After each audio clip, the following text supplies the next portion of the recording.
Hello दोस्तों, आज के पॉडकास्ट में आपका स्वागत है। और आज का पॉडकास्ट जो होने वाला है वो है उत्तराखंड के एक बहुत सुंदर और सुशील जगह से आए हुए टिहरी गढ़वाल, एक छोटा सा गांव जिसका नाम बोलते हैं चांजी।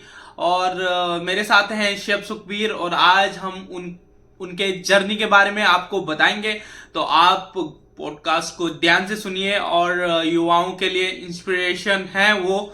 क्योंकि मुझे लगता है कि अगर युवाओं को कुछ अच्छी हुए दिखाई जाए तो वो भी अपनी लाइफ में सक्सेस हो सकते हैं।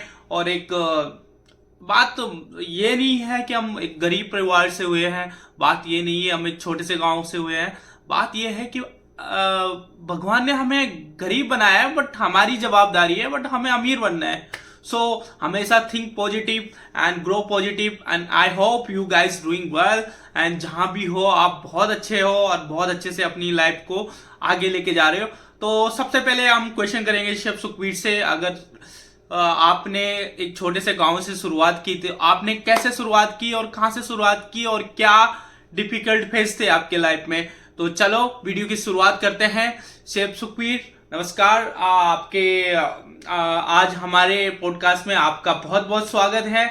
तो आपके लिए हमारे पास एक फर्स्ट क्वेश्चन है, आपने कहां से शुरुआत की और क्या डिफिकल्टी रही है आपकी लाइफ में? आपने मुझे क्वेश्चन किया कि मैंने कैसे शुरुआत की है। मैं एक्चुअली एक 12वीं क्लास में जब मैंने पास आउट किया तो मेरा 3rd डिवीजन आया। 3rd डिवीजन मतलब पढ़ाई 4 बजे उठना, उस समय पे परीक्षा बहुत डिफिकल्ट होती थी। मतलब आज के डेट में तो पास हो जाते हैं, उस टाइम पे बहुत डिफिकल्ट होती थी। 2012 की बात है। तो मैंने जब पास आउट किया 12th, तो मेरी एक्सपेक्टेशन थी कि मुझे अच्छे मार्क्स मिले ताकि मैं कॉलेज कर पाऊँ। पर अनफॉर्चुनेटली मेरा 3rd डिवीजन आया, और मेरी क्लास में जो अच्छे बच्चे पढ़ने के लिए थे उनका भी 2nd डिवीजन आया। तो मैं तो लास्ट बैठने वालों बंदों में से था, और पढ़ने में वैसे भी मैं कमजोर था। तो उससे क्या हुआ कि उसके बाद मेरा पढ़ने से मन हट गया। पापा बोल रहे थे कुछ कर ले, कुछ पढ़ाई कर ले। मैंने कहा पापा मन नहीं है पढ़ाई करने के लिए। पापा ने बोला ठीक है, क्या करेगा तो अपनी लाइफ में? बस एक ही सोर्स था, सब लोगों को देखा था फैमिली में कि बस कुकिंग करनी है, शेफ बनना है, बस वही था मन में। तो चला गया पुणे। तो पुणे जैसे गया तो पापा ने एक बेकरी बास्केट करके एक नाम है पुणे में, आप चाहिए तो इन वेन्यू नाम बोलते हैं उसका नाम। उसके 4 आउटलेट हैं, और उसका एक वो एक कैटरिंग है। वो हर जगह पुणे की बेस्ट कैटरिंग वो बंदा देता है। वो हर बेस्ट प्लेस में वो अपनी कैटरिंग देता है।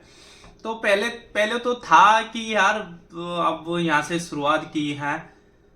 तो वहां पे सुबह जाना था 7 बजे जाता था। तो मैं यार देखता था 7 बजे जाना है तो आना कब है भाई? आने का कोई टाइमिंग था, कभी 3 बजे जाते थे, कभी 4 बजे जाते थे। तो सुबह 7 बजे duty.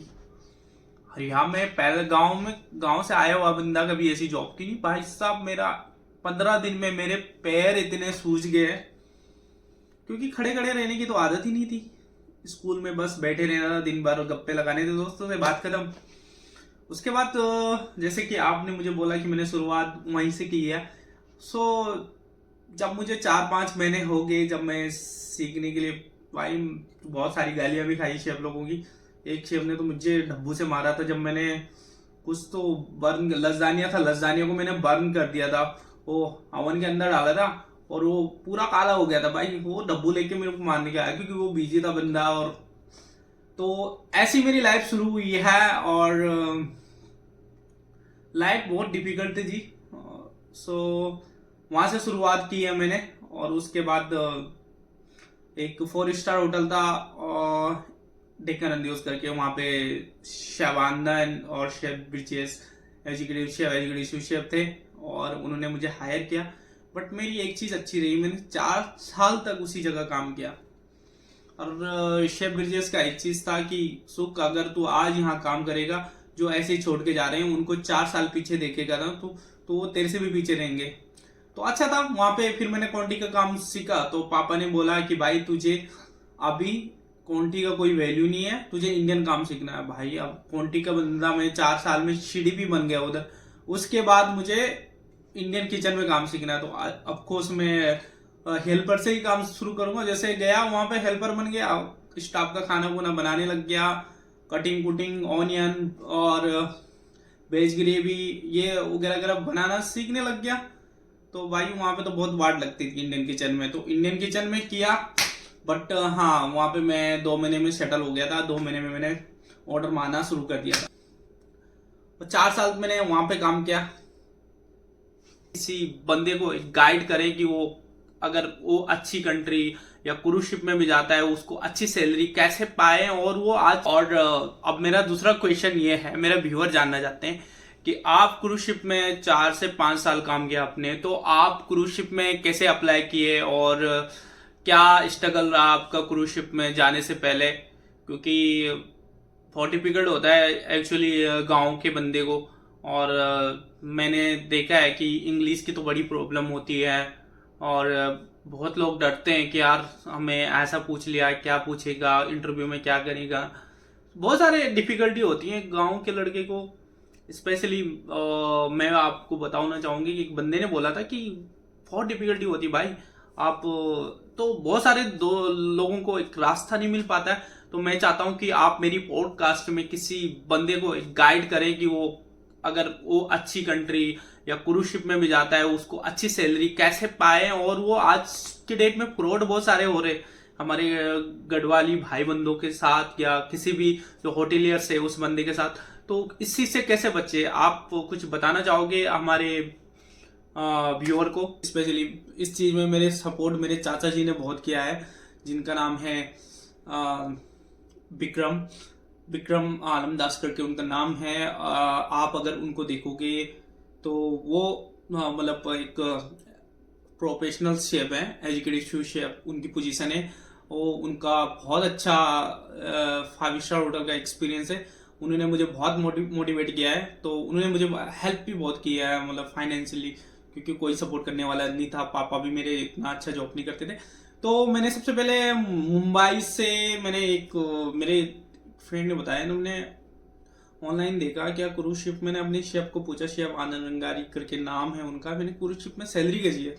So he said, oh it's great, there's a good salary, if you work there you get a good money. अच्छा जी। तो फिर मैं गया तो दे भाई, सबसे पहले मुझे जब मैं गया पहले इंटरव्यू मेरा क्रूज शिप के लिए मुंबई में दिया था, वो खराब हो गया बिल्कुल, क्योंकि मेरी इंग्लिश अच्छी नहीं थी। उस बंदे ने मुझे पूछा कि why you want to apply in a cruise ship. मैंने जवाब ही नहीं पाया। मैं बोल रहा कि मैंने कुछ और ही बोल दिया कि I make a food like this, because कुछ समझ भी नहीं आया क्या बोल रहा बंदा। तो बहुत ही अभी सोचता हूँ उस बात को, बहुत हंसी भी आती है अपने आप पे कि वो मुझे कुछ पूछ रहा है, मैं जवाब कुछ दे रहा हूँ। तो फिर मैंने क्या किया कि मैंने भाई सोच लिया कि अब 1 साल में फिर डेक्कन रंदियोस होटल में काम करूंगा, बट उसके साथ साथ मैं अपनी इंग्लिश को सुधारूंगा। तो मैंने इंग्लिश सुधारने के लिए, देखो भाई गांव का बंदा हूँ, बेसिक स्कूल से पढ़ा हूँ। गांव की पढ़ाई तो आप लोगों को पता ही होगी कि मैंने तो 8वीं 9वीं में अच्छे से थोड़ा बहुत ABCD करके थोड़ा पढ़ा। पढ़ने में तो बिल्कुल वैसे भी 3rd क्लास ही था।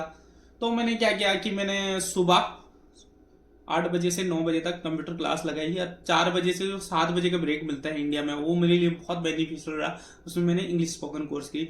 तो इंग्लिश स्पोकन कोर्स और कुछ नहीं, मैंने टेंस के बारे में सीखा और थोड़ा बहुत मतलब कम्युनिकेशन जो होती है उसको सुधारने की कोशिश की। फिर मैंने यूट्यूब पे वीडियो देखी कि अगर शेफ का इंटरव्यू हो तो उसके लिए कैसे। फिर मैं आपको बताऊंगा आपको यार, इतने शिद्दत से आपने मुझे क्वेश्चन पूछा कि आप कैसे।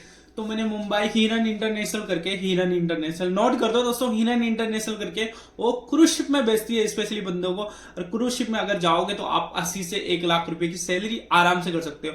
तो हिरन में मैं गया तो वहां पे गया तो मेरे को उसने पूछा आपने किस पोजीशन के लिए अप्लाई किया। तो उसने इंग्लिश में पूछा which position are you applied. मैंने बोला कि मैं सेव द पार्टी के लिए अप्लाई कर रहा हूँ, but they said I don't have opportunity for the save the party, I can give you the opportunity call me. So उसके बाद उसने मुझे तीसरा क्वेश्चन किया कि कुकिंग ऑफ मेथड पूछा उसने मुझे। कुकिंग ऑफ मेथड आपको याद करना है, बस रट लेना है, मतलब आना भी चाहिए, थोड़ा बहुत नॉलेज तो होना चाहिए यार अगर आप शेफ होंगे। और types of cooking types of cooking पूछा उसने, टाइप्स ऑफ कटिंग पूछा उसने। ये नहीं कि जूलियन शेपोनार्ड, बेटेनेट ये वगैरह वगैरह उनको खूब रट के जाना, ठीक है। और चौथा है आपको अगर उसने पूछा आपको कि आप सबसे अच्छी चीज क्या बनाते हो कितने मिनट में, तो आपको वो बताना है। और पास्ता की कुकिंग टाइमिंग बताना है। और आजकल एक बंदा और है राजेश सिरवान करके, वो बंदे ने अभी स्टार्ट किया है। अगर आपको अगर वो सब चीजें सीखनी है तो राजेश सिरवान करके एक बंदा है, उसकी वीडियो मुझे बहुत अच्छी लगती है। वो बंदा क्या है कि मतलब स्पेशली उसने अभी वो भी इतना लंबा एक्सपीरियंस नहीं हुआ उसको, बट वो जो है वो उसकी मतलब पढ़ाने की स्किल दूसरे बंदे को बहुत अच्छी लगी मुझे। तो वो है, अगर आपको उसका चैनल पे जाना है तो वो आपको बहुत कुछ सिखा सकता है, कुकिंग और मेथड सब वो बंदा लिखता है बोर्ड पे और वो आपको बताता है। और वो अच्छा है, मतलब उसके जो नॉलेज वो लिखता है वो हमने उसका जवाब भी दिया है और वो हमने किया है अपनी लाइफ में। तो उसमें अगर आपको स्ट्रगल हो रहा है तो आप उसकी वीडियो रीच आउट कर सकते हो। थर्ड थिंग, आपकी कम्युनिकेशन स्किल होनी चाहिए। Communication as a sense like आपको बात करनी चाहिए, बात करनी आनी चाहिए इंग्लिश में। लाइक वो पूछ रहा है कि why should I hire you, तो आपको उसका आंसर पता होना चाहिए कि आपके अंदर क्या क्वालिटीज हैं। तो मैंने वो किया, इंटरव्यू क्लियर हुआ मेरा। उसके बाद उन्होंने मुझे बुलाया कि आप को HTCW कोर्स करना पड़ेगा। HTCW course must be for the cruise ship. If you want to go to the cruise ship, you have to be do the HTCW because that is very important for the cruise ship. Okay. So third things, अगर आप cruise ship में job करते हो तो you have a great opportunity to explore the all over the world. That is the mean of pros for the cruise ship. और यही यही एक सक्सेस का मंत्र है। अगर आप मेहनत करोगे, आप अगर आप दिल से काम करोगे तो आपको पक्का सक्सेस मिलेगी। ये है। तीसरी बात, लाइफ में उतार चढ़ाव हर किसी के आते हैं, चाहे वो कितना भी बड़ा अमीर आदमी हो, कितना भी बड़ा गरीब आदमी हो। अगर लाइफ सीधा ऐसे चले ना तो लाइफ नहीं होती। लाइफ में नीचे ऊपर यही लाइफ है। सो जैसे कि आपने पूछा मुझे कि क्रूज शिप में कैसे गया।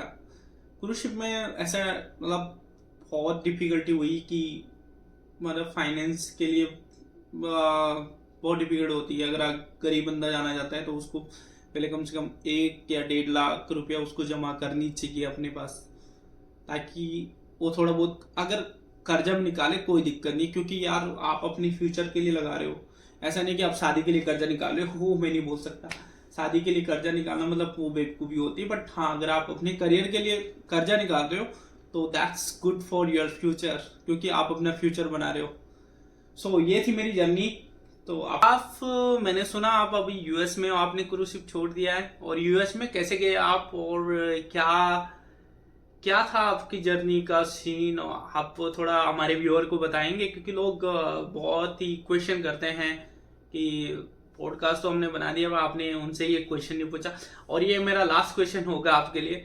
तो आप अभी क्रूज शिप से आगे आप यूएस में कैसे गए, आप हमारे व्यूअर को बताओगे? क्योंकि उनको भी कुछ इस वीडियो को देखने से कुछ मोटिवेशन आए और वो भी कुछ अपनी लाइफ में ट्राई करें। जी बिल्कुल। सबसे पहले जो मैं आपके व्यूअर को बताऊंगा कि अगर आपको यूएस में आना है तो पहले आप अपने पास 7 से 8 लाख रुपए जमा कर लें, फिर यूएस में आने के बारे में सोचें। क्योंकि क्या है ना कि हम तो देख तो लेते हैं कि वो बंदा यूएस में है, शॉर्टकट नहीं है यहाँ आने का। अगर आप मैंने आपको शॉर्टकट वे बताइए। अगर आपको पैसे जमा करने, क्रूज शिप में जाओ, पैसे जमा करो, फिर जाके कनाडा, ऑस्ट्रेलिया, यूएसए आप देख सकते हो। पहले पैसे कमाने पे ध्यान दो, क्योंकि पैसा अगर आपके पास है तो आप किसी भी कंट्री जा सकते हो। आपकी हेल्प सब करेंगे आपके पास पैसे होंगे तो अगर आपको जानना ही है, आपके पास पैसे भी हैं, अगर आपको जानना ही है कि आप यूएस कैसे आना चाहते हो, तो मैं आपको बताऊंगा जो इंटरनेशनल करके एक कंसल्टेंसी है वो 1 साल के लिए J1 वीजा पे यूएस भेजती है। बट इस यूएस 1 साल आने का मेरा मोटिव ये है कि अगर आपके पास, मैं क्योंकि क्रूज शिप में बहुत सारे जगह मैंने देखी कि अपॉर्चुनिटी नहीं मिलती, तो मैं अगर यहाँ पे हूँ तो यहाँ से मैं कहीं और जगह की अपॉर्चुनिटी देख सकता हूँ। तो यही मोटिव है यूएस आने का। 1 साल के लिए अभी यूएस में हूँ। सो यही थी मेरी जर्नी अभी तक की। वैसे जर्नी अगर मैं आपको अगर अपनी डीप जर्नी बताऊंगा तो इमोशनल हो जाएंगे, सब लोग रोने लग जाएंगे। बट मैं वो नेगेटिव थिंग्स किसी के माइंड में नहीं डालना चाहता हूँ कि लाइफ में कितनी डिफिकल्टी होती है। बट हाँ, मेरा एक मानना है कि अगर आप मेहनत करोगे तो आप लाइफ में जरूर सक्सेस होंगे। यही मूल मंत्र है। और आप कुछ भी बन सकते हो। आसान हर जगह तो नहीं है, but specially cooking is very hard job, क्योंकि आपको गेस्ट को भी हैप्पी करना है और आपको टेस्ट का भी ध्यान रखना है। तीसरी बात, आपको वेटर्स लोगों से भी आपको कोऑर्डिनेशन में अच्छी रखनी है। तो शेफ लोगों से भी आपको अच्छा रखना है, क्योंकि यही है कि अभी शेफ कभी हो जाता है, किचन में लड़ाइयाँ भी होती हैं। बट ये है कि आपको अपनी कम्युनिकेशन स्किल सबसे अच्छी रखनी है, और आपकी जो कुकिंग करने का तरीका है हर किसी का अलग अलग होता है। तो हाँ, उस चीज़ पे ध्यान देना है। बेस अपना जो तुम्हारा बेसिक है उसको स्ट्रॉन्ग बनाना है। बस यही था इस जर्नी का सीन। तो थैंक यू सो मच, आपने अपने शो में बुलाया, इसके लिए बहुत बहुत धन्यवाद। और आशा, थैंक यू, जय हिंद। Thank you so much Sukhveer ji, और बहुत अच्छा लगा आपसे बात करके। और आशा करता हूँ मेरे व्यूअर को, जो यंगस्टर हैं, उनको सीखने के लिए बहुत कुछ मिला होगा।